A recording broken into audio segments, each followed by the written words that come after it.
Hello दोस्तों, मैं स्वागत करता हूं आपका अपने YouTube चैनल पर। आज हम देखेंगे धमनी तथा सिराओं में अंतर क्या होता है। तो आप देखेंगे एक साइड लिखा है धमनी और इधर लिखा है सिराएं।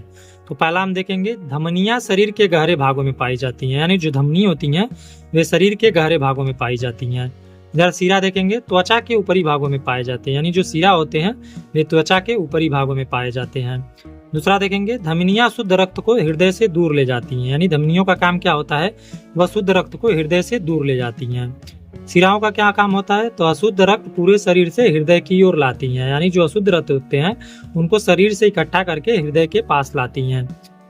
धमनिया में तीसरा देखेंगे धमनियों का व्यास कम तथा रक्तदाब अधिक होता है, यानी जो धमनियां होती हैं इनका व्यास कम होता है और रक्तदाब अधिक होता है। सिराएं जो होती हैं सिराओं का व्यास ज्यादा तथा रक्तदाब कम होता है, यानी सिराओं में जो रक्तदाब होता है वह ज्यादा होता है, यानी सिराओं का जो व्यास होता है वह ज्यादा होता है और रक्तदाब कम होता है। धमनी का चौथा देखेंगे धमनियों की दीवारें मोटी तथा लचीली होती हैं, यानी जो धमनियों में दीवारें होती हैं वे मोटी और लचीली होती हैं।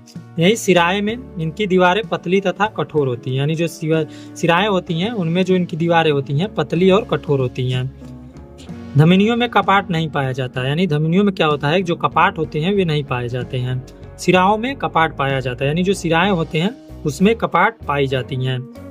नीचे आप देखेंगे नोट करके लिखा है, तो गर्दन तथा कलाई की धमनियां, यानी जो गर्दन होती है और कलाई होती है इसमें जो धमनियां होती हैं शरीर के ऊपरी भागों में पाई जाती हैं।